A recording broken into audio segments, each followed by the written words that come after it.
નમસ્કાર। અમરેલી જિલ્લાના રાજુલામાં વિકાસને નવી દિશા મળી છે।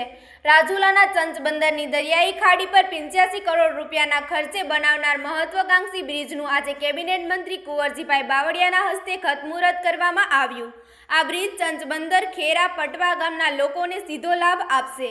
લાંબા સમયથી કનેક્ટિવિટીનો સામનો કરી રહેલ દરિયાઈ વિસ્તારના ગામોને હવે સરળ અને સુરક્ષિત માર્ગ મળશે।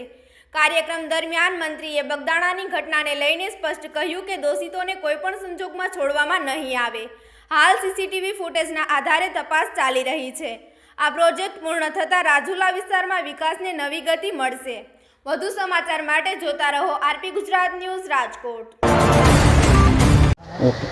આમ તો આજે હું ગુજરાત રાજ્ય સરકારનો ખૂબ ખૂબ આભારી છું અને અમારા મૃદુ અને મુખ્યમંત્રી શ્રી ભૂપેન્દ્રભાઈનો ખાસ કરીને આભાર માનીશ કે અમારા ચાંચ જેવા ગામને ધ્યાને લઈ અને 93 કરોડ રૂપિયાની એક વહીવટી મંજૂર આપી અને 85 કરોડ રૂપિયા આજે ટેન્ડરની મંજૂરી આપી અને 2.1 કિલોમીટરનો વિક્ટરથી લઈ અને ચાંચ સુધીનો રસ્તો અને 500 મીટરનો પુલ જ્યારે અહીંયા બનવા જઈ રહ્યો છે ત્યારે હું ખાસ કરીને આદરણીય અમારા કેબિનેટ મંત્રીશ્રી અને અમારા સમાજના વડીલ મુરબ્બી આદરણીય કુંવરજીભાઈનો પણ આભાર માનીશ અને સાથોસાથ આ જિલ્લાના અમારા 5 ધારાસભ્યશ્રીઓ અને સતત આ પ્રયત્ન કરી અને જ્યારે આ એક આકાર ચાંચ ગામમાં લેવા જઈ રહ્યો છે એક પુલનો આકાર ત્યારે આ ગામના લોકો ખૂબ રાજીપો વ્યક્ત કરે છે અને ફરીથી એકવાર હું આદરણીય અમારા મુખ્યમંત્રી શ્રી સાહેબનો હું ખૂબ ખૂબ આભાર માનું છું કે અમને આટલી મોટી રકમ ચાંચ ગામને આપી હોય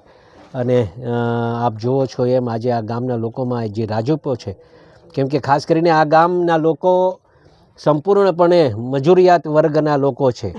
સવારે ઘરેથી નીકળી જાય અને 3-3, 4-4 મહિને પછી પાછા પરત આ ગામમાં ફરવાનું થતું હોય પણ હવે અમને એવું લાગે છે કે આજે હવે સવારે જશે એટલે સાંજના પાછળનો રોટલો ઘરે ખાઈ શકશે એવી સ્થિતિ નિર્માણ થવા જઈ રહી છે। ત્યારે હું આ ગામના આગેવાનોનો ખૂબ ખૂબ આભાર માનું છું અને ખાસ કરીને ફરીથી એકવાર હું આદરણીય કુંવરજીભાઈનો અને મુખ્યમંત્રી સાહેબનો આભાર માનું છું। આભાર, થેન્ક યુ।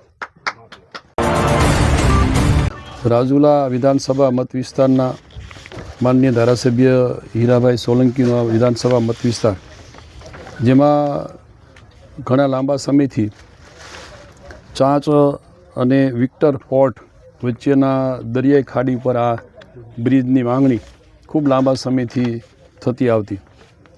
આ વિસ્તારના સન્માનની ધારાસભ્ય હીરાભાઈ અને અમે સાથે મળીને માનનીય મુખ્યમંત્રી સાહેબને આ બાબતે ધ્યાન દોરતા એમણે ખાસ કિસ્સામાં આ બ્રિજ મંજૂર કર્યો છે જેની લંબાઈ 550 મીટર જેટલી છે અને એમાં લગભગ 22 ગાળા સાથે એની કુલ લંબાઈ 2.1 કિલોમીટર।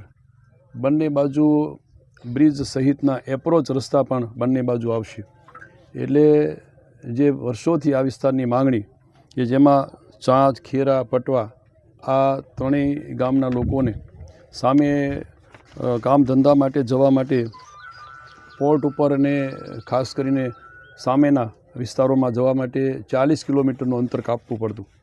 આ બ્રિજ બનતા લગભગ હવે 20 કિલોમીટર એટલે અડધું અંતર થશે। સામે પોર્ટ ઉપર ક્યાંય નાની મોટી મજૂરીઓ જવા માટે આ વિસ્તારના લોકોને ખૂબ સરળતા ઊભી થશે અને સમય શક્તિનું અને જે જોખમ હતું એમાંથી આ વિસ્તાર મુક્ત થશે। આ વિસ્તાર માટે આ એક બ્રિજ એક આશીર્વાદરૂપ બની રહેશે। આ સમયસર પૂર્ણ થાય અને સારી મજબૂતાઈથી થાય એ માટેના આજે માનનીય હીરાભાઈ અમે બંને સાથે હતા અને એમની એજન્સીના અમારા અધિકારીઓને બોલાવીને સૂચનાઓ આપી છે। આ બ્રિજની વહીવટી મંજૂરી 93 કરોડમાં અને ટેન્ડર લગભગ 84 કરોડની આસપાસમાં આ મંજૂર થયું છે એટલે સમયસર અને સારી ગુણવત્તાવાળું આ કામ અને પૂર્ણ થશે એવો મને ભરોસો છે જેથી આ વિસ્તારના ખાસ કરીને ચાંચ બંદર ઉપરથી સામેના વિસ્તારમાં જવા માટે જે ખાસ રોજીરોટી માટે જવું પડતું એ બધાને ખૂબ અનુકૂળતા થશે।